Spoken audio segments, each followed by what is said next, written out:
So you heard me introduce Mihai with doctor before her full name.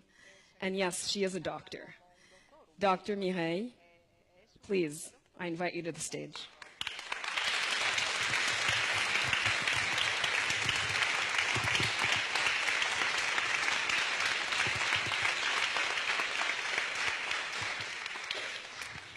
Thank you very much, Migali. Well, my story can be given quite a number of titles. One could say it is a tragic story. Another could say it is a story of courage and perseverance. Well, I choose to call it a story of hope, a story of God, something one could call from ashes to beauty, a beautifully stained glass window.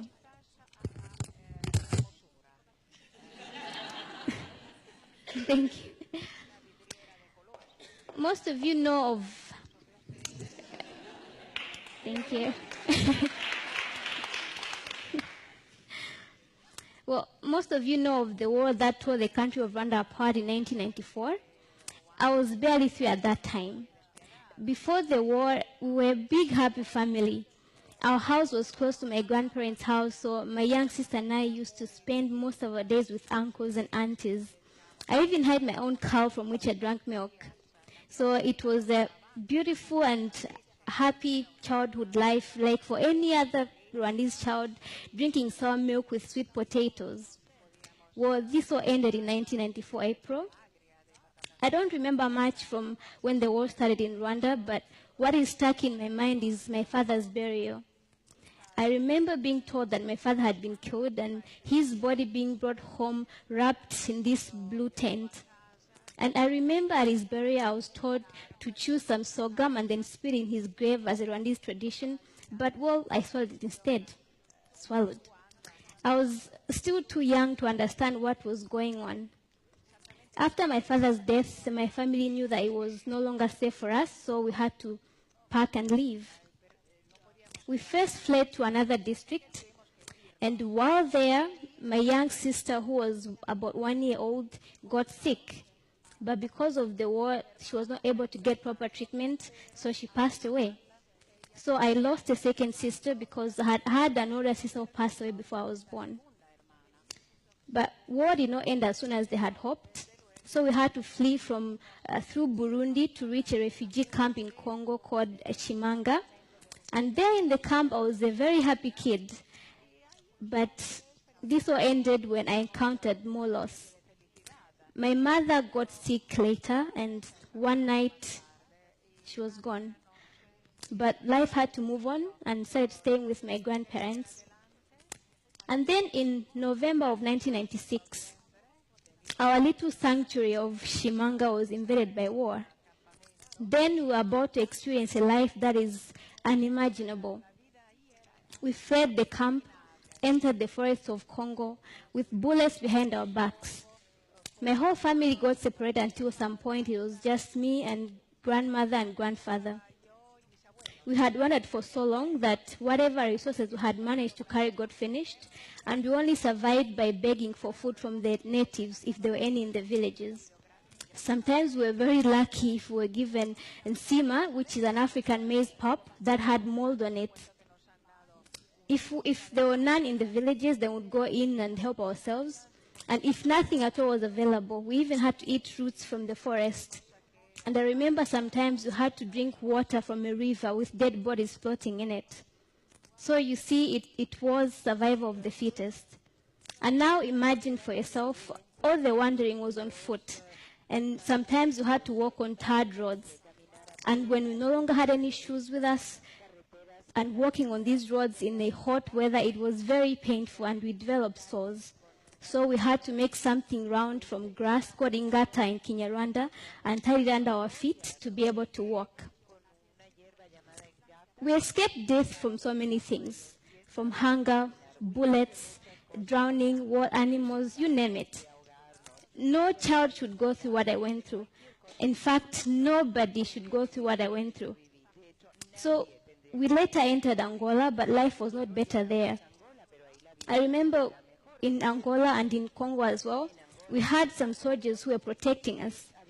But these same soldiers would come in among us and take some young boys and make them carry their bullets. And these are those young men you find in refugee camps with some sort of trauma. They would also come, the soldiers, and take some young girls to sleep with them, make some their wives. Some got pregnant, others got HIV and AIDS. The only reason I survived this was because I was very little.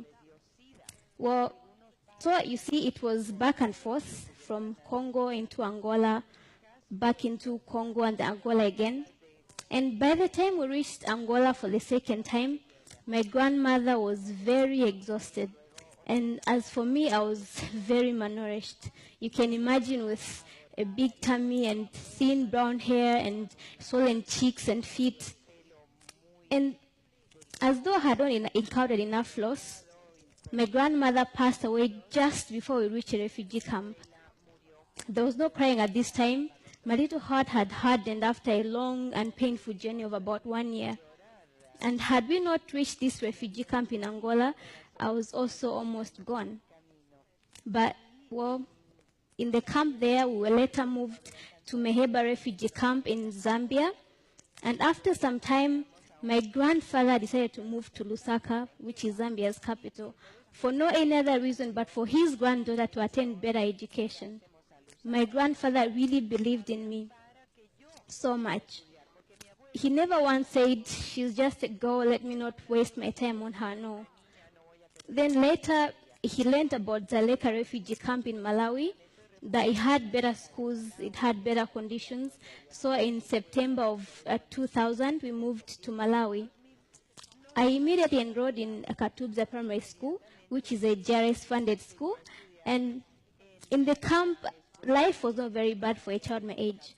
I mean, I had food, shelter, friends, and a grandfather who loved me very much. So it wasn't that bad. And at school, I was always top of my class, and this really gave me joy because I got to make so many people proud, and, you know, I was very happy. And in grade 8, I got selected to go to Likuni Girls Secondary School, and the JRS paid for my school fees. And when I had just finished Form 2 in 2007, my grandfather suddenly got sick, and a few days later, he was gone. I cried uncontrollably that day, but life had to move on. And although I was in so much pain from the loss of my loved ones, it did not stop me from working hard, because I knew that my future, it was not certain. I didn't know what my future held, but I knew that my hard work would pay off, and really good grades consoled me. And in 2009, I sat for the national final examination, where I was among the top 6 students in the whole country. And at the award ceremony, Best Girl Award ceremony by the Zodiac Broadcasting Station, the Chinese embassy offered full scholarships to study in China. And there I was, among the scholarship awardees, a refugee, no status, citizenship status, no passport. I mean, how could I go? But thank God for this radio station and so many other people who fought for me, even in the parliament, until I was granted a Malawian citizenship. So in 2010, I was able to go to China and pursue medicine on a Malawian passport.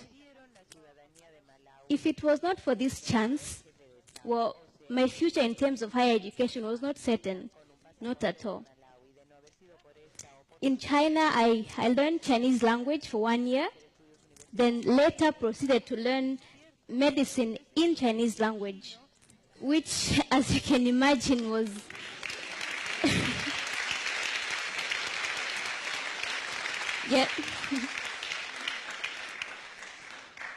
yeah, it was very challenging, I can tell you.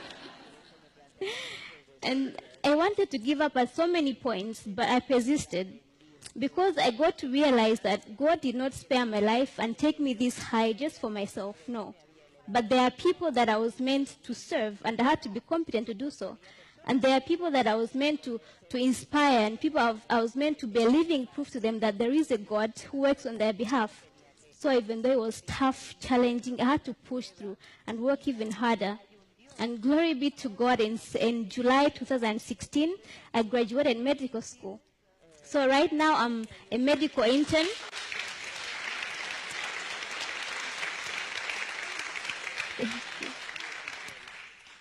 Right now I'm a medical intern at Queen Elizabeth Central Hospital in Malawi. So before I went to China, I used to look at myself as just a girl with a tragic past who's gone through a lot, and it just ended there at tragedy. But I got to, after in China, that's when I realized that I'm a girl with a story to tell, a story of God and His love, a story that can change somebody's life, and somebody with a lot to give, a lot more now as a medical doctor. And that is why I try to find opportunities to speak to children in schools, trying to raise hope among the youth, especially refugee youth. And in future, and hopefully in the near future, I would like to work with refugees, because I believe that I have a lot to share, yeah, having gone through what they go through. And now this is my story, but there are a lot of other Mireilles out there. But unfortunately, for many, their stories just end at the tragedy part.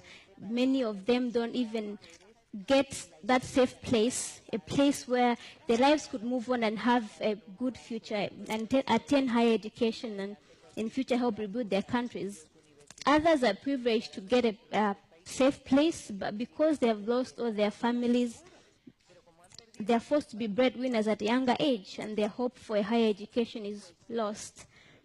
A whole lot of others get a chance to finish primary and secondary education, but because they don't have that chance to attend higher education, their hopes are just crushed, which is the case in Dzaleka refugee camp. So what can we do for these Mireilles?